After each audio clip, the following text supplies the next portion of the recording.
Good afternoon and welcome to the 128th of the COVID calls. This is a daily discussion of the COVID 19 pandemic with a diverse collection of disaster experts. My name is Scott Gabriel Knowles. I'm a historian of disasters at Drexel University in Philadelphia. Today I discuss data visualization, COVID 19, and risk communication with Alex Wellerstein. Just a reminder, you can catch COVID Calls live every weekday at 5 p.m. Eastern Time on YouTube. Just go to the COVID Calls YouTube channel to watch. You can also watch COVID Calls on Facebook Live and on Periscope. You can hear COVID Calls anytime, recorded as podcasts on Spotify, iTunes, Podbean, or anywhere you get podcasts. You can also keep up with COVID Calls via Twitter using the handle @US of Disaster or @COVID Calls. Please help spread the word and send suggestions for future guests and topics, and please feel free to suggest yourself as a future guest.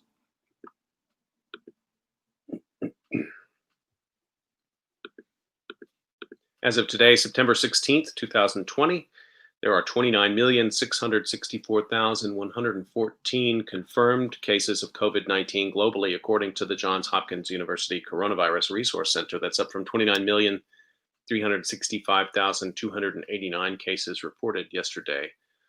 6,610,352 of those are in the United States. That's up from 6,570,889 reported yesterday. There are now a total of 196,349 deaths from COVID 19 reported in the United States, up from 195,047 reported yesterday.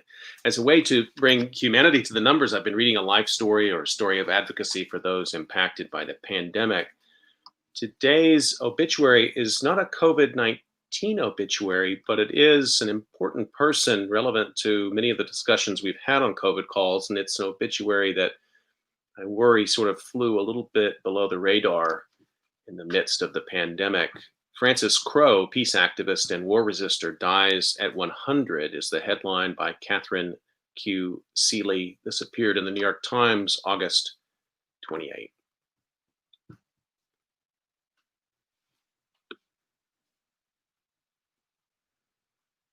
In 1945, when she was at home in New Orleans ironing a placemat, Francis Crowe was alarmed to hear on the radio that in its efforts to end World War II, the United States had dropped an atomic bomb on the Japanese city of Hiroshima.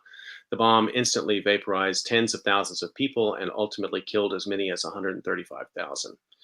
She immediately unplugged her iron and went looking for a gathering spot or peace center to find like-minded people with whom she could share her distress. Unsuccessful, she went into a used bookstore where she searched for material on nonviolence. The bookstore owner suggested Tolstoy. So I started reading a collection of Tolstoy's essays on war and violence, she recalled years later. And that kind of set my direction. She was 26 at the time. For the next 3/4 of a century, she would dedicate herself to trying to make the world a more peaceful place. Miss Crowe died August 25th at her home in Northampton, Massachusetts. She was 100. Her daughter, Caltha Crowe, said Miss Crowe was exhausted and had taken to her bed, a highly unusual development for this energetic centenarian. She said her mother had said, "This body is no longer livable, and this is what it feels like to die." For decades, Miss Crowe was a fixture in the peace movement and in multiple causes for social justice that swirled around Northampton, the college town where she raised her family. Miss Crowe was an instinctive pacifist for almost all her life. Her professional activism began in 1968 when she started counseling young men facing the draft during the Vietnam War about becoming conscientious objectors. 50 years later, she was arrested for protesting the expansion of a natural gas pipeline through a state forest in western Massachusetts. She was 98 and in a wheelchair. Somebody just told me that at my age, the way to be happy was to play cards all day, and I said hogwash, she said in an interview for this obituary. People my age can afford to take risks to be arrested, she added. After you've raised your family, now's the time for us, the elders, to act. A tiny, sprightly woman with a thick mop of white hair, a pleasant smile, and a polite manner that belied her determination, Miss Crowe was arrested so often that she lost track. Not enough, she said, when asked how many times she had been booked, but probably around 100. She said she had been jailed in every state in New England, usually on charges of trespassing or civil disobedience. Her chief cause was protesting nuclear energy and nuclear weapons, which she said was her priority given their power to wipe out life on Earth. In 1984, she spent a month in federal prison after painting "Thou Shalt Not Kill" on the casings of missile tubes at a nuclear submarine base in Rhode Island. She was released at the urging of the Reverend Jesse Jackson, who was running for president and hoping to find favor with white liberal New Englanders.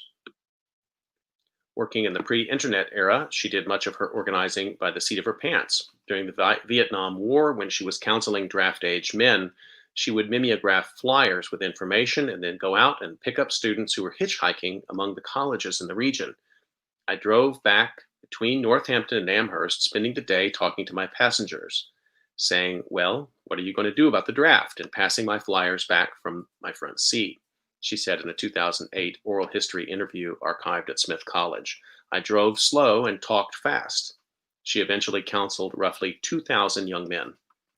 In her later years, she wrote a memoir, Finding My Radical Soul, which came out in 2014 and protested the nation's war efforts by refusing to pay federal income taxes. She put her house and other assets in a trust. The government then docked 15% of her Social Security check each month. She gave a third of her tax savings to international peace organizations, a third to American peace organizations, and a third to the Northampton Public Schools. As she looked forward to her 100th birthday, she told the New York Times, "I don't want a party. I want an action that will accomplish something."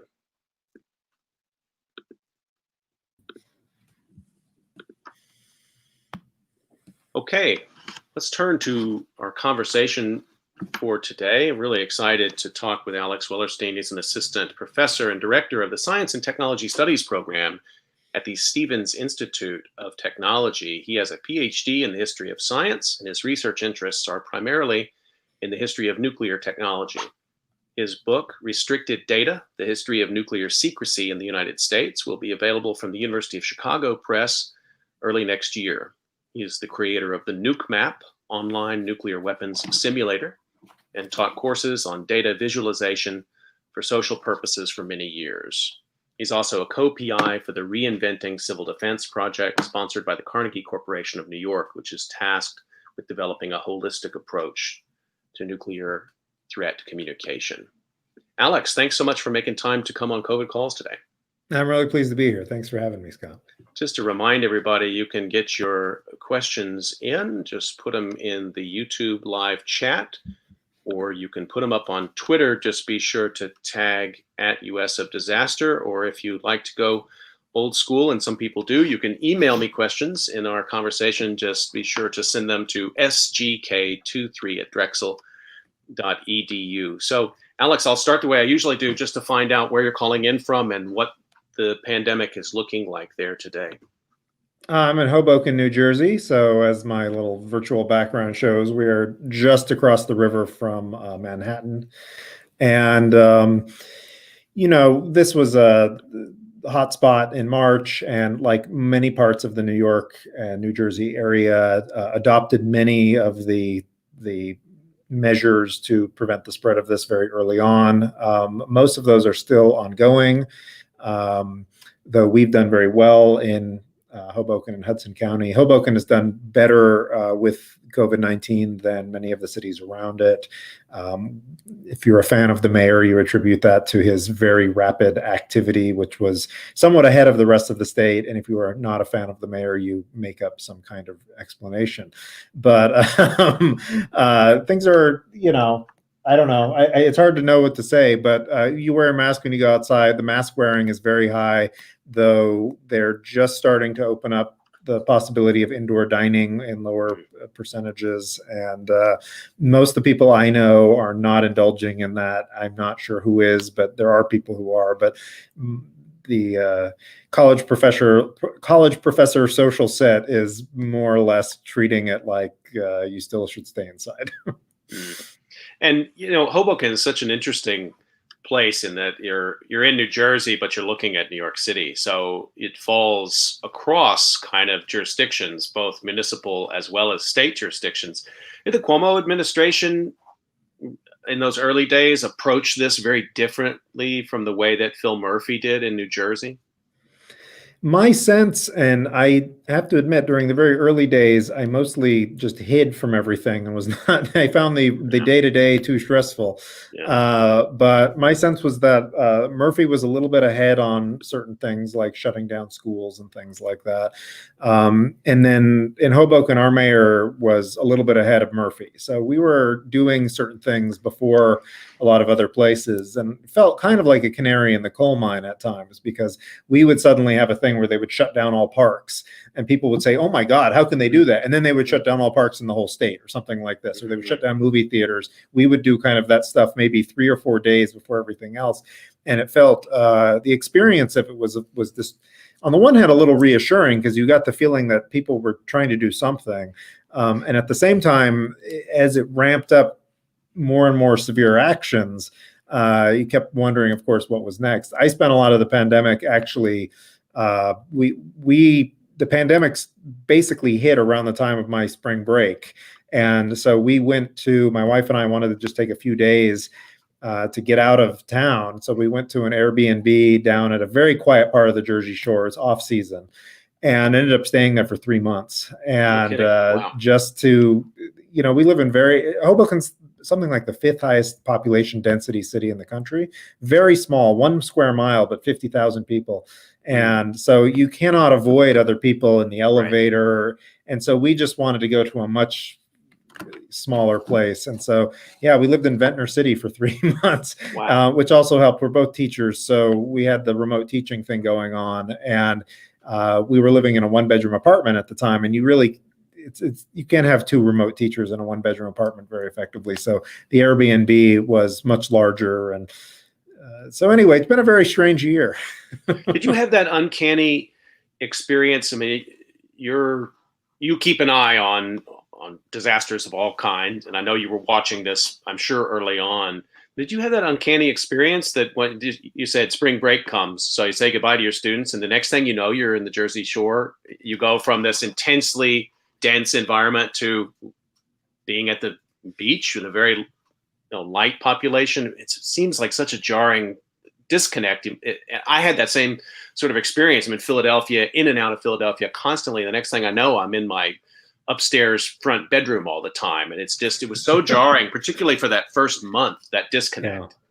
I actually found the change of scene very psychologically helpful because for me, I was able to chalk up a lot of the disruption to my daily life to, well, we're out of town. So all of my habits, I mean, I still haven't restored my habits, of course, since before March. I haven't been in the Manhattan since March. And I used to go to Manhattan once, sometimes twice a week, just to do work and to do meetings. And I haven't had an in-person meeting and who knows, right? And I think normally I would find that sudden disruption of habits very strange. But when I was in a different place, my brain went into, well, of course you don't do your normal stuff. You're at the beach. That's a different type of life. And lest anybody get too jealous, the beaches were cold and then closed. So we weren't like actually at the beach. We were in a low density place where you could get an off-season Airbnb very cheaply. We did walk on the beach a bit. The dog liked that. But I actually found it good. And we actually moved in July, even though that's probably not, we felt like we were taking some risks to do it, to get to a larger apartment because we just couldn't be in this tiny space that normally was perfect. But our tiny apartment was predicated on the idea that we'd spend 80% of the time outside of it. And when that stopped being the case, that was very taxing. So for us, all of the dislocations have actually been, I think, a little easier because they in some ways don't highlight how changed everything became. They sort of impose an artificial external change, which made all the other changes seem more natural. But that's my take on it. So I didn't mind it, though. Of course, it was surreal. The joke I made with people was that, I mean, we were supposed to spend spring break in Ukraine. Were you on your way to Chernobyl? We were on the way to Chernobyl. We were supposed to do this. And that trip, of course, fell apart basically the week before. This was basically when everything started really shutting down. And so we canceled the trip and said, we're not going to fly international. I don't know if we'll be able to get back. And, we didn't know what the situation in Ukraine was like. But then we went to the Jersey Shore, which was all shut down and abandoned. And so it was sort of like Chernobyl, at home for us. For people who don't do the kind of work we do, this conversation is going to sound a little weird. I mean, I was ramping up to take students to Hiroshima in August, and we were going to go to Fukushima, and that trip got shelved for the same reason. So all these sort of distant nuclear and radioactive history spots. And this is interesting to me that we're having this part of this conversation, because what it felt like to me in the first month of the pandemic, and I should say, I'm a caveat, people know I'm not an essential worker. I wasn't treating patients. I mean, I was one of the people who was in lockdown and teaching online, was that it felt the way I had seen Cold War era descriptions of what the post-attack environment would be like for people who had not been in the city that was destroyed, but who were in the city next door. That we were inside, we were sheltering, and that something bad had happened close by. That's what it felt like to me, and that's what it sounds like your Ventnor experience was a little bit like. Yeah, it was like we'd fled, and we felt guilty about that, of course, because we had the resources to do that. We don't have children, so the dislocation is not a big deal. And we didn't fled to we fled to an Airbnb, to be sure. We didn't flee to our magisterial second house or anything like that. We don't have that kind of resources, but we did have the resources that we could leave town for 3 months, and that wasn't really that big of a deal. And our jobs continued the whole time. So we felt very fortunate to be able to do all these things. But yeah, it was very surreal. And it was also surreal, and I'm sure you experienced this and other people we've talked to, because New York and New Jersey were sort of the one of the big epicenters, other than like Portland and all that. And because things got so bad and you started getting these reports of the refrigerated corpses and all of this kind of stuff, it really hit very close to home, and you took this very seriously. But then we would go places or talk to family who lived in, say, California, and like it was clear that things hadn't really gotten to them yet. And they were saying things like, well, I don't know, maybe we should do this. And we're saying things like, we don't go anywhere. We don't leave the house. We walk the dog around the block a few times, but we don't. And it was very odd watching the sort of rest of the country get pulled into that mindset when we were, several weeks ahead of them. Very surreal time, very stressful, of course. Absolutely. Yesterday, I have not talked with many physicians, but I talked with two yesterday, Chris Strawn and Bonnie Rowett in Dallas. And they talked about that experience because they didn't hit the peak until July. And just watching the statistics, the medical reports coming in, and just the waiting. And guess what? It was when it came to them in their month of July was as terrible as they had thought it was going to be. They weren't buying, they didn't buy themselves a lot with that extra time because they were in Texas, unfortunately. I was thinking what you were saying about feeling like you were in the Cold War novel or the Cold War sort of post-apocalyptic period. And for me, I spent a lot of time, I've taught a course on the end of the world, in which we've gone through all of the different sort of existential scenarios that scholars take seriously, including nuclear weapons, but including pandemics and all of these sorts of things. And I have a rather, pessimistic view of things anyway. But as this stuff started happening, I started thinking not so much that it's the end of civilization, but very early on, when the first reports of this virus being in China, I was very on the is this going to be a problem? Is this going to be an issue? And I was watching the epidemiologists on Twitter arguing about this, some of them saying, oh my God, this is a huge thing that's going to be everywhere. And others saying, no, there's no time to panic. And so when it happened, I was sort of ready to, let's get out of Dodge. I don't want to play with this. I don't want to, I'd rather be overreact in that respect than underreact, if that's the case. Absolutely. Let me just remind folks that you're listening to COVID Calls, and I'm talking with Alex Wellerstein today. So, Alex, let me turn, I've thought about your work a lot. I first got to know your work through the Nuke Map project, and I know that you're a person who's spent a lot of time, as you just said, thinking about grim scenarios, but you've gone more than just think about it. You've developed tools that allow people to model those scenarios, and so you're deeply aware of and conversant in the way that apocalyptic scenarios have been created at various times, particularly in the Cold War. And then you've thought about how to visualize those. So I want to turn to Nuke Map in a minute, but starting out, it struck me, and I read the statistics from the the Johns Hopkins Coronavirus Resource Center every COVID calls. We are swimming in data. We are all just, there's so much data coming in constantly. We're trying to parse it. Can you just talk to us a little bit about how you have been taking in the pandemic data, the visualizations that you've seen? What do you think has been effective? What's less effective? Just give us, as a real expert in this, give us a little bit of a tour of the data visualization landscape. Sure. I mean, it's kind of a perfect storm for data visualization in some ways. The tools for doing data visualization of this sort, which is to say geospatial kinds of visualizations, they got really easy to do maybe 10 years ago.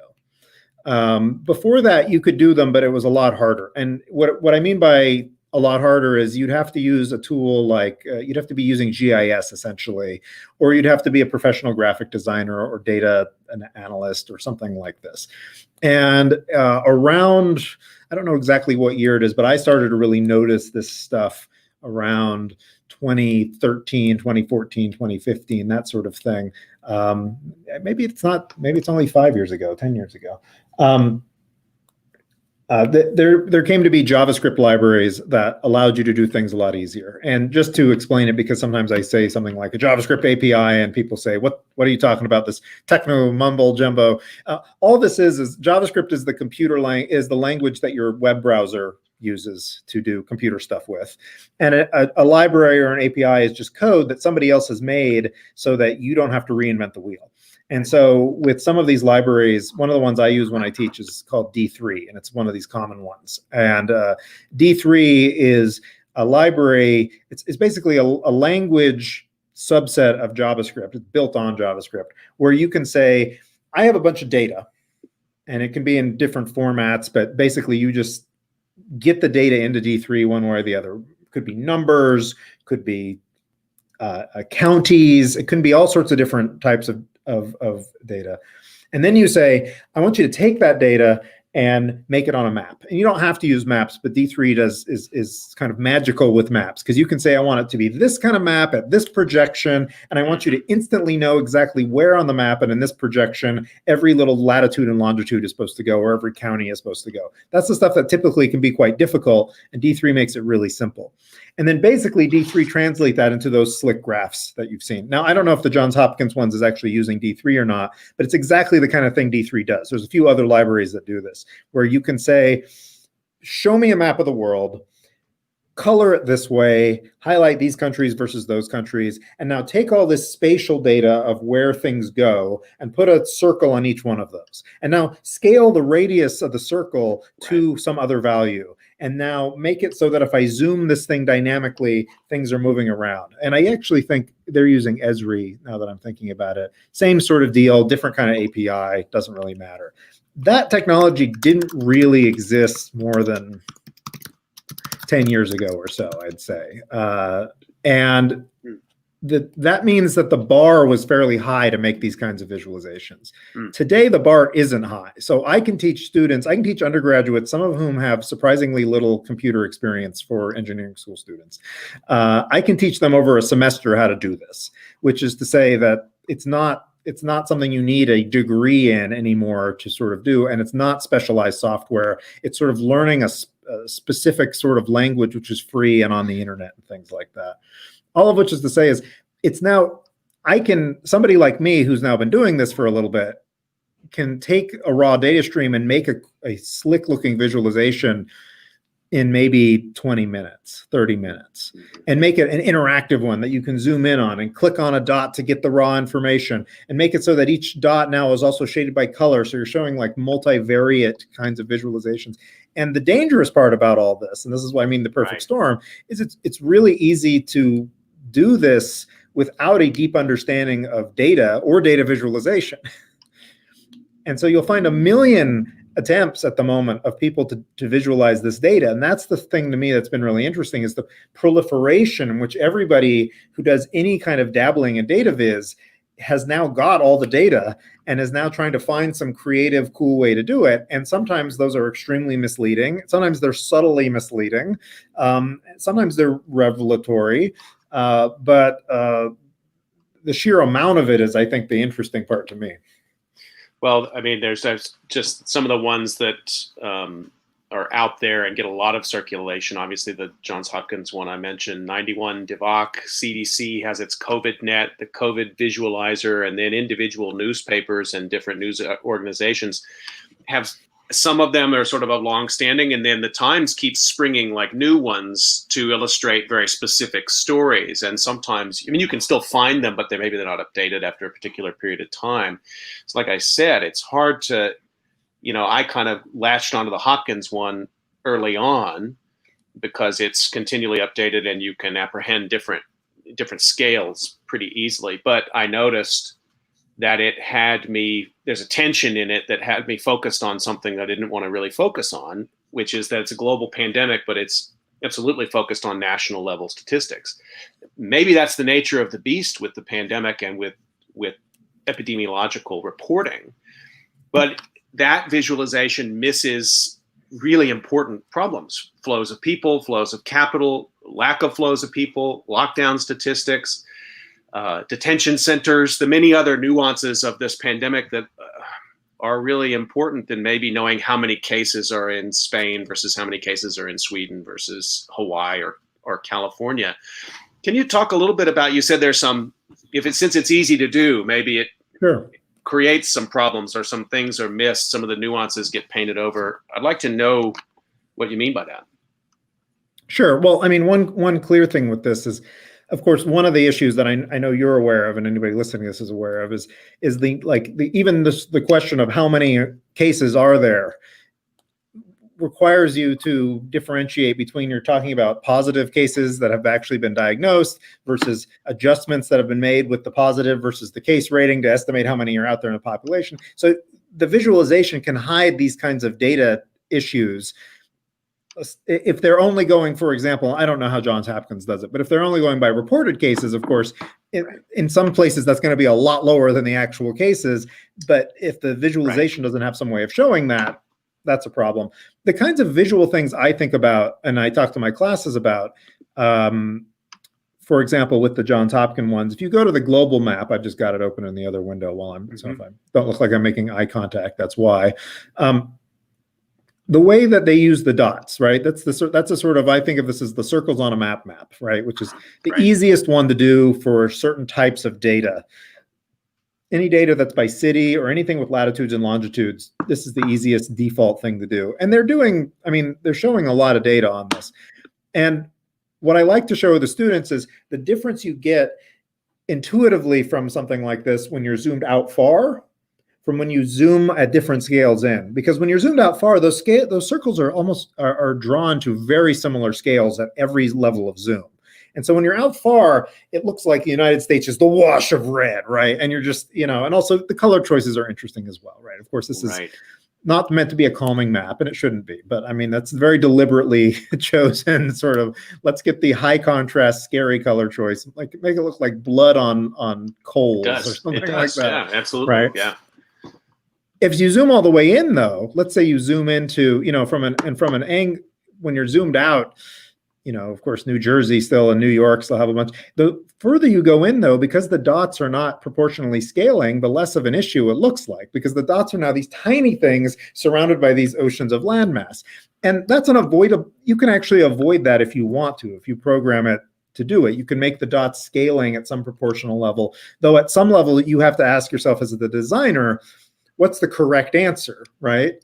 Is the world a wash of red, or is it pockets of red that have a lot of space in between them?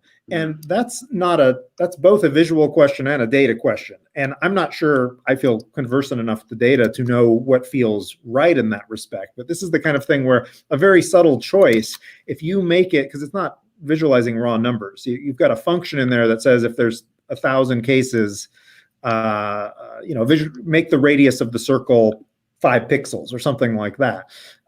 You can adjust that function, but even then you could make 1,000 cases be 1,000 pixels and it'll take over your home monitor, or you could make it be 1 pixel and it'll look like nothing. These are the kind of design choices that go into making these. And the old truism that the data doesn't actually read itself. There's design decisions, and you have to be very careful about this. And I'm not criticizing the Johns Hopkins ones. I assume they're smart people, but these are, you can even with their map at these different scales take away very different impressions. The other one that they use a lot, the US map, that's what they call a choropleth map. That's when you like shade in shapes. So for theirs, they're shading in counties, right? They're giving county level data. And that gives you a really different impression, in part because counties are not actually the size of like the number of people in the county, right?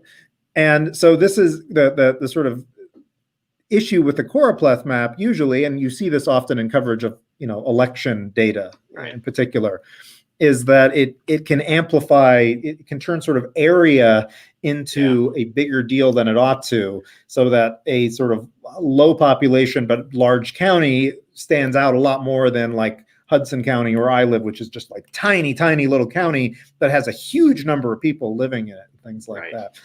And there are ways to get around that where you can distort the counties by size, though even I sort of sometimes wonder what the value of that is at some level, because in doing that kind of transformation, you lose things, which is not to say that these are bad approaches. I think we have to deal, every visualization is going to have ups and downs. That's all, there's always going to have some distortions and can possibly give bad impressions. But these are some of the issues that come up when I look at these things. And there's other sort of even more fundamental issues, like when you use circles where you're scaling a radius, people are really bad at estimating area by radius. So that's actually, you can kind of get a good intuitive sometimes, and sometimes it's very hard to tell. And like the classic easy example of this, most people, if I asked you what gives you more pizza, one 18-inch pizza or two 12-inch pizzas, the cumulative part of your brain says 12 plus 12 is 24, that's better. It's actually 80% smaller than an 18-inch pizza, 20% smaller. And this is just because our brains are not super good at estimating areas. And this is one of the reasons why data viz people usually say don't use pie charts, don't use things that scale by area in general. Scaling by line is good. We're very good at judging heights of bars. We're very bad at judging relative magnitudes of circles and squares and things. And again, I'm not saying you shouldn't do it, but these are the kinds of design questions that you have to ask. If your goal is to maximize understanding, you have to think about what the understanding is you're trying to get across. And so there is kind of a chicken and egg problem in here too with this. Yeah. That's, thank you for going into that detail on the actual sort of dynamics of how, some of the problems you can run into, and where you just finished with that is so crucial to me, because, if you think about the early days of the pandemic in the United States, so let's say February into March, and it was being talked about as a national story, but the reality is it was a very local story. And, a lot of the data visualization was telling national narratives. And I think the political rhetoric, Trump notwithstanding, it was being discussed as a sort of a national, threat. I point to, maybe not by him, but certainly by people in public health and emergency management. But pretty quickly, the reporting, by April, the reporting in major news outlets was starting to focus on the unequal distribution of impacts. So not only unequal geographically, so by population density, but also inequalities within those densities, racial, socioeconomic, indigenous populations, essential worker populations. That's a harder story to tell with these kind of off-the-shelf visualization tools that you're talking about. But have you seen visualizations that, maybe not even with this pandemic, but in other cases, that attempt to take on those harder kinds of narratives, those harder kinds of stories? Because I think the consensus by April and May, the people who've been following this, is that to talk about a national pandemic or a global pandemic and the epidemic aspect of it in the United States, it's not very helpful. It's very different in Florida from what's happening in California and New Jersey, and it's pretty different in Iowa too. But I wonder how that, back to these problems you were talking about, how do we bring that to the map? There are some things that the map isn't the best way to do it, right? there's somewhere, say, the bar charts, are, for example, or things that show projections are better ways to do it. And the other type of visualization you see maybe as much as the map is the ubiquitous little bar chart, right? The ubiquitous, and the New York Times uses what are called spark lines a lot, this is an Edward Tufte idea. He was one of the big graphic designer types. And these are those little tiny, and with no numbers shown, right? It's like a little tiny thing with a little arrow at the end showing you the magnitude. And they love this on their website. They're always showing you, here's a bunch of counties, and here's a bunch of this, and here's a bunch of that. Right. And those have their advantage in that they do show you trends dispersed around, though without the magnitude, that can also be a little bit misleading because, of course, if some state that has 2 cases goes to 5 cases, that's a huge magnitude on that kind of scale, though the actual number of cases is relatively low. I think the tricky thing here for something like a pandemic is that the nature of the data, the nature of the growth is exponential. And so just because you have small number of cases today, there's a doorbell. Sorry about, okay, there you go. Sorry, my dog just got back from daycare. So that's good. Yeah, he'll be a tired, good boy. The nature of exponential growth, and I mean, amusingly, I'm not an epidemiologist at all, and I don't want to sound like one, but we do a lot with exponential growth and nuclear weapon stuff. And so this is something that I feel a little close to my heart because this is how a nuclear reaction works also, is the exponential growth. But you can start with very small number of cases.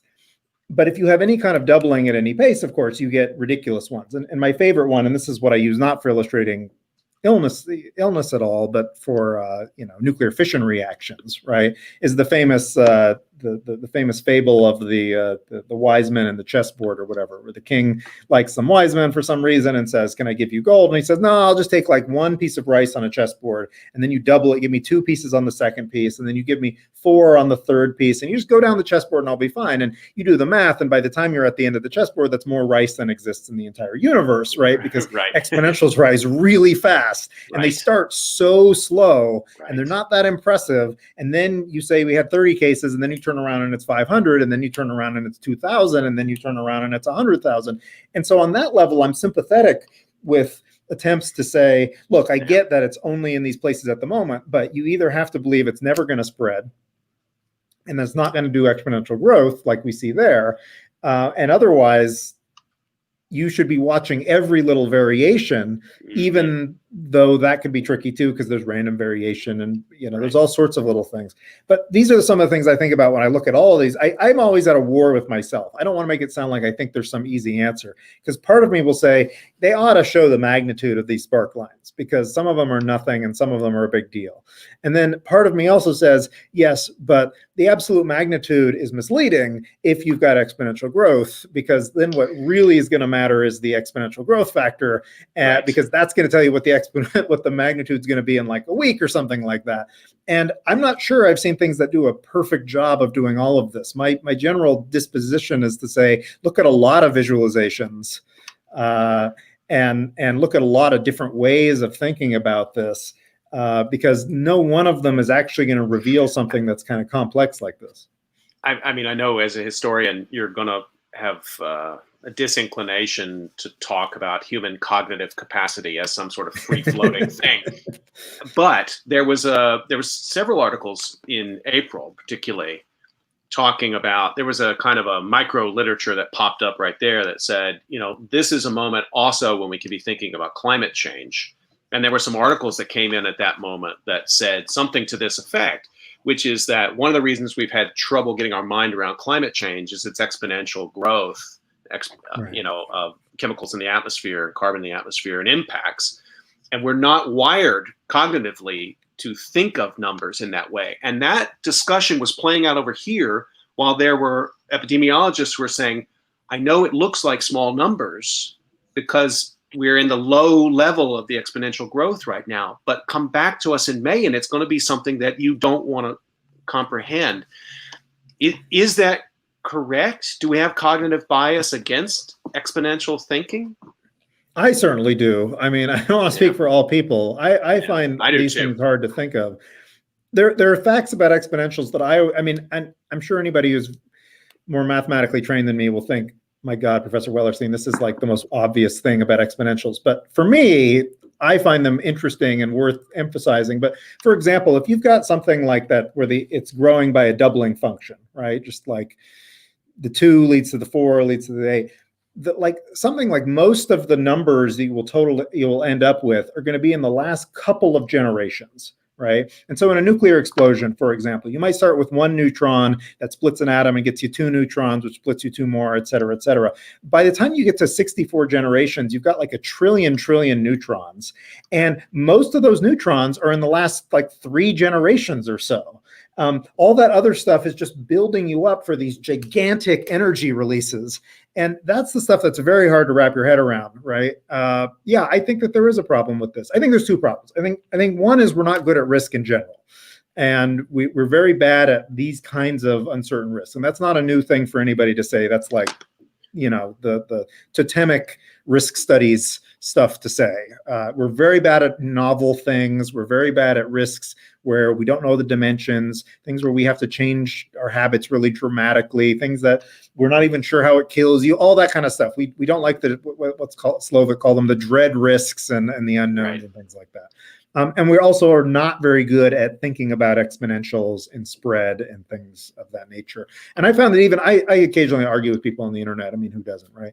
And occasionally I find myself like almost trying to explain to it like people like they're students in my class, where I'm like, no, this is, if the problem isn't, and sometimes people, by the way, go the other direction. They'll say like, okay, we've got low numbers now. This is a situation with people who talk about this on the Hoboken message boards and things. Like we have pretty low numbers in Hoboken right now, but we're still being pretty cautious, right?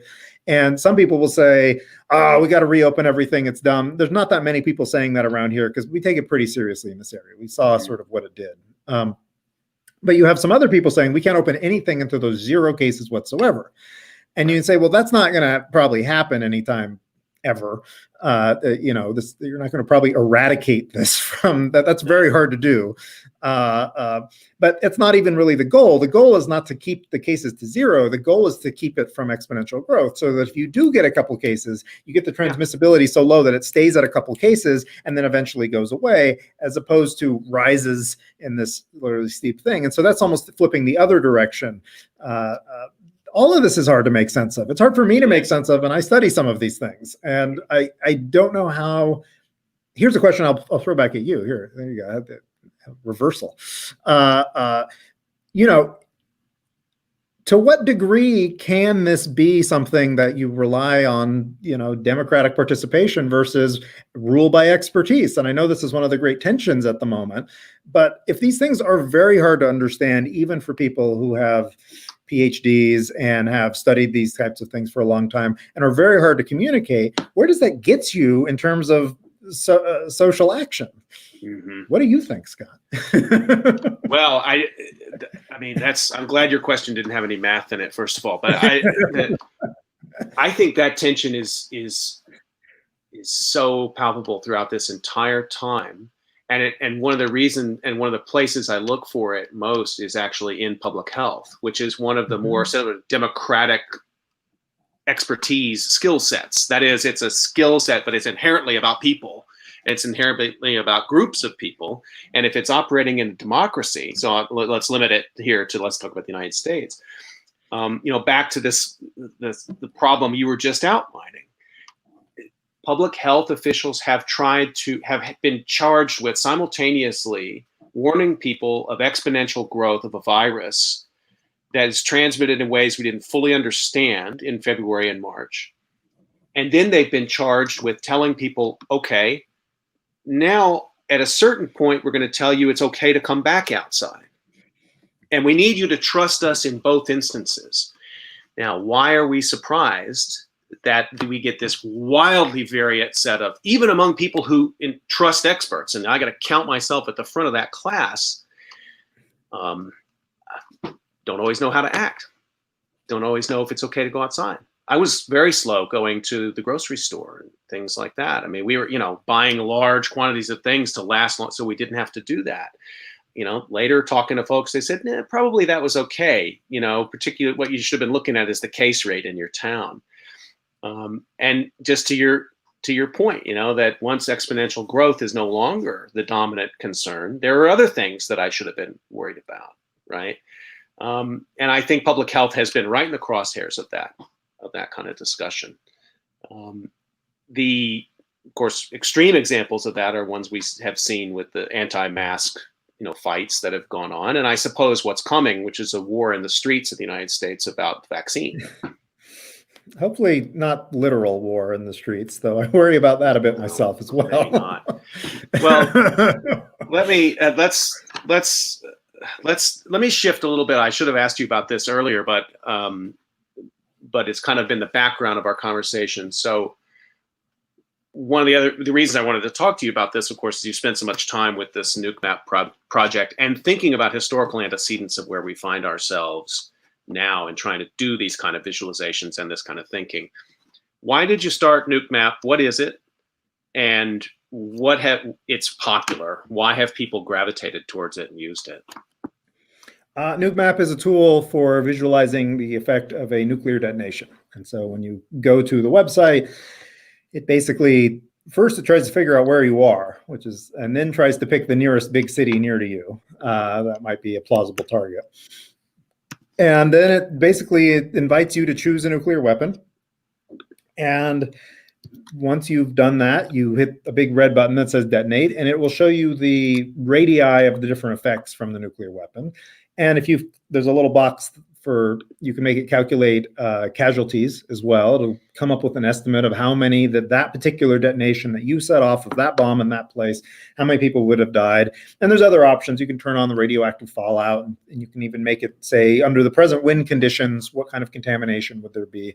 And you can also there's all sorts of little advanced features that I'm very proud of in there, that like you can use a little tool called the probe to say, if I was here and the weapon went off here, what would the effects be at exactly that point?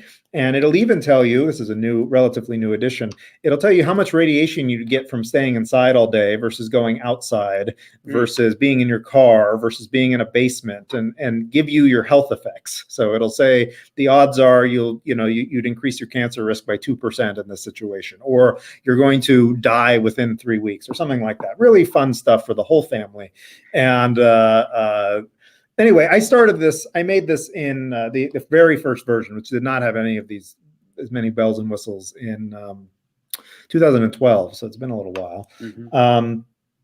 And I did this, I had originally written this code for this kind of thing because I'm terrible at visualizing numbers. I'm not very good at, if you tell me this thing has a blast radius of 2 miles versus this one has a blast radius of 15 miles. In my head, I have a very hard time seeing the different magnitude, even though that's an incredibly different amount of area that's going to be between those two things. And so for me, the easiest way is to draw that kind of thing on a map. And this is a time-tested visualization for nuclear weapons. This goes back literally to Hiroshima. They drew those kinds of diagrams for showing the damage at Hiroshima, and immediately, like the day after, Americans started drawing diagrams saying, what if it had happened here with that kind of thing in their own cities? So I'm sort of borrowing from the historical idiom. As for the specific circumstances, I was doing some other work with mapping, and I realized that at this point in time, in 2012, it was extremely easy to draw circles on a Google map with code. You could basically, there's a function that says make a circle and make the radius like this and make the color orange or something along those lines. And I'm simplifying it a little bit, but it's not really that much more complicated. And that was not that easy when I had originally sort of started studying this and written code on this. The very first version of NukeMap, which nobody ever saw, which my internal use was made with like MapQuest. I mean, it's very, old school, right? And that kind of stuff doesn't encourage modification. So anyway, I made a version that you could draw circles on. I already had some of the equations. I put it on the internet. I sent it to some friends. I think it had some name like Alex's Amazing Nuclear Weapons Simulator. And one of my good colleagues, I was at the American Institute of Physics at the time, said, this is kind of a cool site, but it has a terrible name. So I renamed it NukeMap. I put it on the internet, and it got more popular than I expected. The real story, this is just an amusing story. I put it on the internet and it got used by, I don't know, 20,000 people within a week or two. And I said, oh, that's pretty exciting for an academic, right? 20,000 eyes, that's Sure. huge, right? I think my article, my first peer-reviewed article was read by a total of like 6 people. So this is very exciting, right? So I wrote a little blog post about how, wow, this is amazing, great. And then it got picked up by UK tabloids, who wrote stories about how everybody had used this website, which was a lie. It was a total lie, but it made it true. And so that sort of catapulted it into this like millions of people. Now it's been used by 30 million people. I've updated it and added to it and made it sort of my, a major component of my scholarship. But what it's really for, in the end of the day, is to help people understand what kind of a threat a nuclear weapon is. Right. And to help them understand, in part, not just the circles of doom and death, right? But to understand that the answer to the question of what would happen if a nuclear weapon went off, there isn't a single answer to that. You need to drill down, because it's what kind of weapon, right. Where is it going off? It's a tool to make people, without being didactic, and never tells them how to think about this, but it gets them to sort of see that this is a bit more complicated than they probably initially imagined, but also give them a sort of relatively easy answer. You can see very quickly that a bomb of the like Hiroshima variety would take out the downtown area of Manhattan, which would be awful, and you can get the casualty count and see how many hundreds of thousands you'd kill with that. But the rest of the boroughs and Hoboken and other places would be relatively unscathed. Whereas a 10 megaton bomb destroys the entire metro area of New York, all 5 boroughs, and a lot of New Jersey and things. And that's the kind of intuitive understanding that is not easy to necessarily convey with words and numbers, but with an image is extremely easy. It's interesting that, early in the Cold War, those kinds of images with the radius laid over a city appeared both in documents that were top secret, but also on the front pages of newspapers across America. And Office of Civil Defense, I believe, when they mobilized those kind of images, they were trying to inspire people to take civil defense measures seriously. And I suppose they were trying to encourage political support for the construction of the nuclear complex and the nuclear stockpile. Anti-nuclear activists also latched onto those images. Right. So the same image inspired different sort of politics and rhetorics. But you're pretty clear that your goal with this, well, you didn't say it explicitly, but what is the larger goal is to make people aware of the impact of nuclear weapons, but to what end? So I have my own politics, and they're complicated, and they're not, that'd be a whole other show. And what I mean by they're complicated is that they don't fall easily into the like standard camps of nukes are great or nukes are terrible, right? It's the kind of boring, scholarly, moderate opinion of when you spend too much time talking to people on different positions. And, my goal the end goal is please don't set any more nuclear weapons off on anybody's cities, but like everybody shares that goal, right? It's a question how you get to that goal, right? Yeah. Most everybody, everybody. Yeah. But the nuke map isn't meant to instill a particular politics in whoever reads it. And I actually believe about nuclear weapons in general, I believe that they are inherently political, but that the specific politics, there's a lot of potential options. You end up necessarily having political implications with something like this, but exactly where you go, there's sort of a wide set of possibilities within the range of what we might call politics. And for me, the important thing about the nuke map is that it doesn't graft onto a single set of politics. So it's used by scholars who have diametrically different views of nuclear weapons, right? So there are some scholars who think that nuclear weapons are not really that big a deal, and we could use very small ones in certain limited strikes against military installations. And they've used the nuke map to show, it would only kill, 50 Chinese soldiers. So we should think that this is an option, which I don't agree with personally, but I can, because there's, a larger context to that kind of activity. But I can see that they, I take a little happiness in the fact that they find my tool a useful way to make that kind of argument, even if I think the argument's dangerous and scary. On the other hand, you have people, of course, using it to show that nuclear weapons are really destructive and really awful and you should never use them and things like that. I've had them in popular usage. I've had the nuke map cited by, you know, places I would more or less agree with politically, and places that I find abhorrent politically. I don't want to put my politics on the table, but it's been cited by Breitbart and Newt Gingrich, and I'm just like, I don't know, man. That's not me, really. But to me, it's important that even if we're going to have different political takeaways, that there is some sort of consensus on what we're talking about. Right.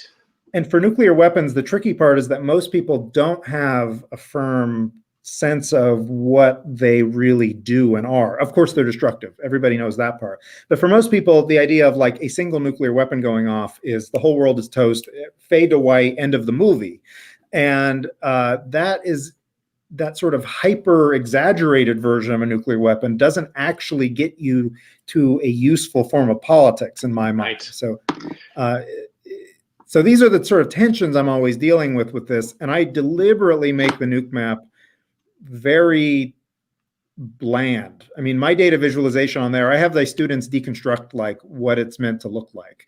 And it's meant to look boring. It's in Helvetica. It's got gray. I had somebody describe it the other day as looking old school, which it didn't look old school when I made it, but like, yes. But that's all very deliberate so that you're not, you know, and I always joke with them, how different would you read the data if it had a giant American flag on the top? Yeah, sure. Or if it had like, you know, a big peace symbol on the side, you would be disinclined to take it as seriously in some ways. So it's really interesting how, you know, you and I, we've had multiple discussions about nuke map over the years, and the thing that just struck me as you were talking is that this is the first time that the notion of having a clear way to look at the data is itself potentially politically fraught. For sure. And I think that's the core of this. That's the baseline of this, you know, which is a supposition that we haven't put on the table much. We have, certainly. There have been time, you know, fake news in debates around what counts as a fact in science it's not the first time we've ever seen this. But the idea that somebody might look at nuke map and say, you know, actually nuclear weapons don't kill people, or, you know, nuclear weapons don't even exist. I don't even know why this guy is making this thing. That might have seemed like outlandish sort of things to assume 2 years ago. I don't imagine they are now. I imagine there's denialism about nuclear weapons, just like there is about climate change and about COVID-19, right? And there has been for a little while. They're amusingly the nuclear weapon denialists are treated like most members of the other conspiracy theorists think they're nuts, which I find really amusing for the most part. Like it's almost like the ultimate conspiracy is to think that all nuclear weapons have never existed. That's a whole other discussion we could have about these denialists. They're a very strange group, and they are a weird mixture. And I guess it's not unlike some of the COVID denialism and global warming denialism. They have some sort of technical assumptions that they latch onto as the sort of thing that makes this not just nuts, right? So for them, it has to do with the probability of fast neutron nuclear reactions in an unmoderated environment, which when I say that, 90% of people, that doesn't mean anything. It just sounds like fancy language that's technical. And if I laid out for you an elaborate argument why fast neutrons, and I showed you a neutron spectrum, and I made this argument, you know, you could imagine somebody without that much education, without deep enough knowledge, going along with the argument. It's actually a fairly technical argument. It happens to be totally wrong, like demonstrably easily wrong, totally misunderstanding things, but it's just technical enough that it makes it sound like not complete nonsense. And then they salt the rest of the argument with a lot of weird nonsense and innuendo. And in the end, a lot of these people, amazingly, at the end, you find that classic rock bottom of conspiracy theories of anti-Semitism, which is just amazing. You get through all the layers and you end up with, have you noticed how many Jews made the first bomb? And then it's like, but when you get all the way through it. Yeah, go ahead. Yeah, I want to just say one thing, though. You're saying about the presentation of the data itself. I mean, this is something I've wrestled with the nuke map, because data without context doesn't really tell you that much. And I've tried to, get people to think about the context without ramming it down their throat. And that's difficult to do. And so this is why some of these things like, yes, if I set off a low yield nuclear weapon on a Chinese military base, that doesn't really do that much unless you consider the context in which you would be setting off a nuclear weapon on a Chinese military base, which would be a massive context, right? Yeah, absolutely. Yeah. Well, I think that's a good segue point. Just to remind people, you're listening to COVID Calls. I'm talking with Alex Wellerstein. Are you good on time for maybe 15 more minutes, Alex, or are you? Yeah, I'm fine. I want to say one other thing though on this nuke map thing because it came into mind. The first version of the nuke map just drew circles. That's it. Yeah. And I noticed that people were using it in ways I don't want to say that I don't approve of. I don't care how you use the nuke map. That's you use the tool how you're going to use it, right? I don't tell people. But some people were doing things like setting off a low yield nuclear weapon so like the types that North Korea tested before they tested really big ones in New York City and saying this barely goes across Central Park. And then they would say it's not a big deal. And I'm realizing that this was a disconnect between the data and the interpretation of it, because obviously setting off even a low yield nuclear weapon in Midtown Manhattan is going to have immense consequences. But geographically, it doesn't look like a large area. And so this was actually exactly why I developed the ability to estimate casualties, so that you could supplement that data with other data. And you could say, oh, yes, it is not physically large, but yes, if you drop it in Midtown Manhattan, you're still going to kill 100,000 people in 1 minute. This is the kind of stuff I wrestle with my own tools, is if I see people going down pathways that I think are definitely wrong and dangerous, I try to think, well, what can I do to make that seem, to make the reality of that stand out more? Well, I think this is back to your earlier point about the problem of visualization and things like circles without context. So, a big circle over Wyoming and a big circle over New York State mean different things. And if we're talking about COVID-19 or we're talking about nuclear weapons, that contextualization is important. And you said nuke map sort of undergirds, many of the thinking that has gone into the research and the formation of your book, Restricted Data: A History of Nuclear Secrecy in the United States. So I guess this is like, now people want to use nuke map, they should be required to read the book, right? I mean, but it's a long book. But it's another. I mean, I think your scholarship is unique in this regard, that you've developed this tool that allows you to interact with something, with a threat, an existential threat, but you've also created a historical narrative which presents, I'm assuming, similar data, similar understandings, but roots them in a historical context and a historical narrative. Can you talk a little bit about the questions that animate the book? So the book is about how people try to conceptualize controlling nuclear weapons by controlling information. And so in a way, the book is the sort of precondition to how we even can talk about the bomb at all today, what we say about it, what we think we know about it, what we think we know about its history, all of that sort of stuff. And it's a work of scholarly history, and it doesn't have any visualization, and it has a couple graphs, that kind of thing. But for me, the linkage between the two is that they're both extremely connected with questions of how non-experts interact with this sort of dangerous knowledge, how they interact with sort of expert knowledge and expertise, the relationship between these sort of government and sort of control of expert data, which was always a tension. For me, one of the big takeaways of the book is that none of this was ever straightforward. There was never a time period in which everybody said, yes, indeed, let's let the government run everything. That would be great and make the most sense. These things were always in tension, and you always had sort of tensions about what degree of control was a good idea of control, and whether you could even achieve control through the sort of manipulation or holding back of information. It's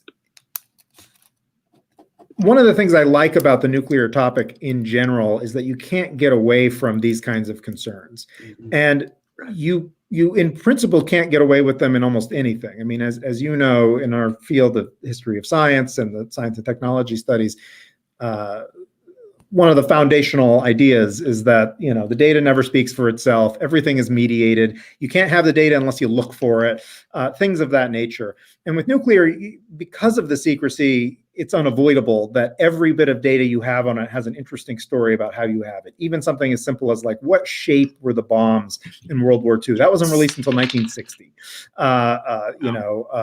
What exactly, how powerful is this weapon going to be? Some of that information was basically not released until the civil defense attempts. And why would you release some of this information? Well, because they're trying to motivate certain types of policy and things like that, like you mentioned before.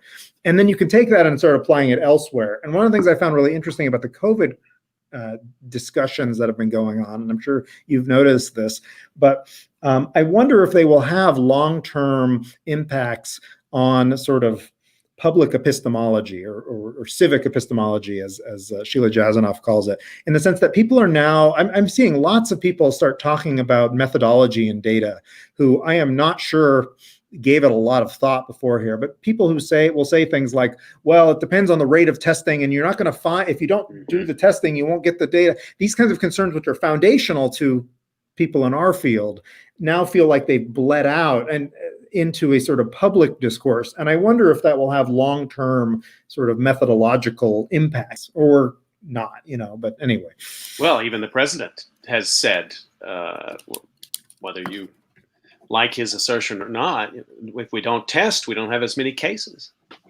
Which is so banal and obvious, and yet this is a major point in our literature, right? Like you won't find data. Yeah, exactly. Right. Like the data needs to be made. How will you know that truth unless you make that data? He didn't say it quite that way, but yeah.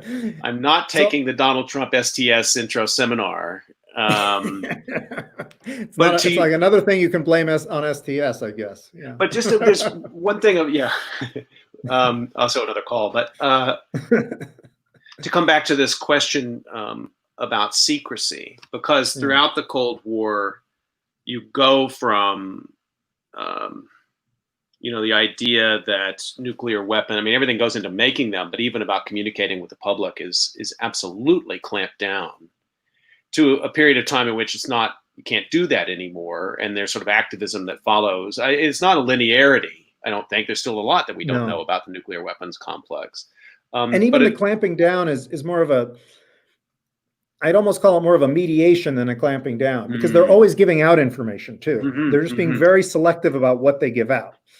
And they even are doing this. They start this even as early as the Manhattan Project. They realize explicitly that the best way to keep a secret is to give away a lot of information that doesn't interact with, you give out the sanitized version, and that gets people to stop asking as many questions as they do if you just say you can't know something. And this interaction to me is really interesting. And it has changed over the years, and it's gotten complicated. And it's very bound up with trust. And this is, I think, a core thing at the moment with the government and experts. We're in a real strange situation where you can have people like you and me who generally trust experts, who are unsure that they're going to trust all the experts, because we can't tell how many of them are in this sort of bizarre, unusual political situation, which we can say that even if you and I can say that, yes, expertise is always political and official expertise has always got all these problems. But this feels kind of, when I'm sitting there wondering what's going on at the CDC and wondering to what degree is this being tampered with by a very overtly partisan politics shift, to me, that feels very unusual, and it puts me in an awkward position. It is unusual. And it's the kind of formation of alternative data, the kind of story that like Naomi Oreskes and Eric Conway might tell us, is not this exactly. Right. This is much messier than that. I don't feel like vaccine manufacturers or the Russian government are necessarily behind the dysfunction in the federal response to COVID-19. It's uncanny. I can't quite put my finger on it, but I think you're exactly right. It has led to an erosion of trust, even among people who will go to the ramparts for expert culture. We may not even agree with the conclusions that experts reach, but we generally endorse the idea that expert knowledge is useful in society. And exists, right, in the first place. That there is a difference between being an expert and not, right? Yeah. It looks like this is probably Megan Finn with a question here for you. Nuke Map is really terrifying. Thanks for your work. How do you think about radiation health effects, and she just follows up. I've been thinking about the mediation of COVID knowledge, and I've been learning a lot, thinking with books on nuclear radiation, again, making this parallel to Nuke Map and where we find ourselves today, thinking about works by Adriana Petrina and Olga Konchinskaya about the politics of radiation. So coming back to it, what about radiation health effects? Because here now we have this crossover between the nuclear and the COVID. We're thinking about public health ultimately, if we boil it down. I mean, people are interested in bomb yields and buildings being destroyed, but the real story of nuclear weapons is also about long-term radiation effects from manufacturing nuclear weapons, the nuclear power complex, and everything else that goes along with it, those long-term effects. And the nice analogy there, and this works really well with especially Petrina's work and some of these others, you've got kind of two things going on at once. You've got an uncertainty, sort of fundamental uncertainties about the health risk, right? So this is one of the issues with radiation risks even today, but certainly back in the past. People are aware that yes, very high levels of radiation are going to kill stuff, right? There's a lot of uncertainty at lower levels, chronic exposure levels, things like that. And there's big disagreements between various expert communities, some of which argue that both of which argue that the other side is basically politically influenced in their conclusions, which doesn't make it any easier as an outsider to disentangle these things, about how you translate some of these uncertainties into policy, right? What's a safe amount of radiation to have, for example? That's a very fraught question in health physics and other sorts of fields along those lines. And then you tie that in at times with specific types of politics, which either want to deny the radiation effects or amplify them, right? So Petrina's work is on Chernobyl, basically in the way in which Ukrainian nationalism sort of embraced the sort of Chernobyl victimhood as a way of creating sort of an anti-Russian strain, right, of nationalism, right? It's sort of that this was their sort of unique cross to bear that was put upon them by the Russians, for example. And you get this with other areas with radiation too, where it's victims of testing, or even people who want to see themselves, rightly or wrongly, as being sort of the victims of government activity or something like that. So if you lived in any city down one of a test site and you got any kind of cancer, the odds that you would, in the late Cold War, think maybe this is a result of nuclear testing is pretty high, even though actually identifying the cause of any individual cancer is basically impossible most of the time, right? And so I feel like with the COVID stuff, I've been thinking a lot about uncertainty and what you do in the face of uncertainty with this. The US government in the Cold War, its approach to this was basically, for most of the Cold War, was to put national security higher than potential health effects to the populations that would be exposed. And they could rest on that uncertainty to do so. They could say, well, we don't really know if this is a problem, and it's hard to measure that it's a problem. And since we don't really know, and it seems like it might be okay, we're going to assume it's okay, because what we get out of this is a really high benefit. And that's, totally against a precautionary principle approach. Sure. It's totally against being preemptive. And to me, with this COVID thing, I've had a lot of times and a lot of discussions with people where they'll say, well, we don't have it proven that this particular way is the way the virus spreads, or that this particular, shutting down the restaurants is going to help us, or something like this. What should we do in the face of the uncertainty, knowing that there may be consequences either direction from these? And, there is no great answer on that, other than, for me, going back to what you value the most, right? Do you value the economy, or do you value people's lives? And obviously these are intertwined, but yeah, and I think that's where at various moments when the sort of like national existential threat is out there, it allows for this kind of cost-benefit analysis to catch hold in the public. And maybe in the early days, the 1990s, we were in this period of time, well, the Cold War is over, so we're now got a whole bag of risks. How are we going to evaluate which ones the federal government should invest in research and in various sorts of things? And after 9/11, that was settled for a decade. And we've been drifting back to this sort of like, there's a lot of hazards out there, climate change, we've got all these different things. How do we determine? Because there's always going to be give and take in terms of policy, lives lost, what we protect and what we don't protect. And it was amazing, and this is really clarifying talking to you about this, because the president, and not only the president, many and governors as well, made it very clear even before the pandemic came to the United States. National security in this sense is the national economy, and we must protect that at all costs. And if some people need to die, I mean, even some people went on television programs and said, you know, they were old folks anyway, you know, and they wouldn't want to pass economic hardship down to their children. I can't remember which Trump administration official went on television and said this. Gould said this, yes. Testing out this sort of argument.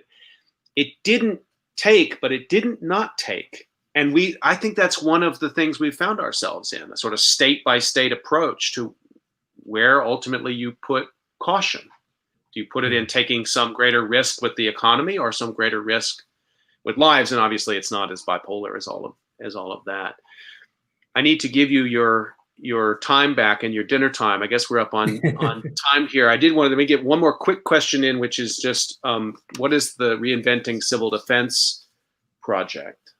Oh, well, it's a long conversation, but okay. the idea behind Reinventing Civil Defense is, if you want to take these kind of questions about getting people to reconceptualize certain types of threats, and our focus is on nuclear threats, so that they actually will approach it in a non-abstract way and actually make it salient in their mind. Make the nuclear threat not some sort of obscure possibility, but make it something that you actually can think through and see as something that's real in the world. And the example I always gave before is the way that germ theory is real in the world to people, where all of these examples feel very strange at this point, but it can motivate you to wash your hands, for example. And even though you can't see the germs, and even though it is a form of expert knowledge that, you know, is actually relatively recent in human history to have this sort of thing, you know, how would you go about doing that? And the approach we've been sort of exploring is civil defense. Of course, in the Cold War had many problems with it, obviously.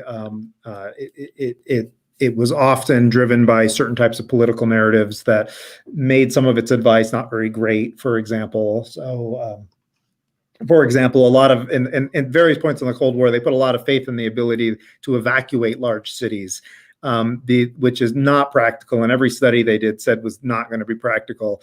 But to do otherwise was to admit that you couldn't do anything about large cities, and that was politically unacceptable, things like that. So there's a lot of issues with civil defense in the Cold War. But the question we want to ask is, what if you took the idea about making these threats personal? Because that's sort of the internal kernel of civil defense, making your relationship with nuclear weapons a personal one, and then tried to find ways to do that again with different sorts of media around the question of survival, assuming that that's the sort of way to make it personal.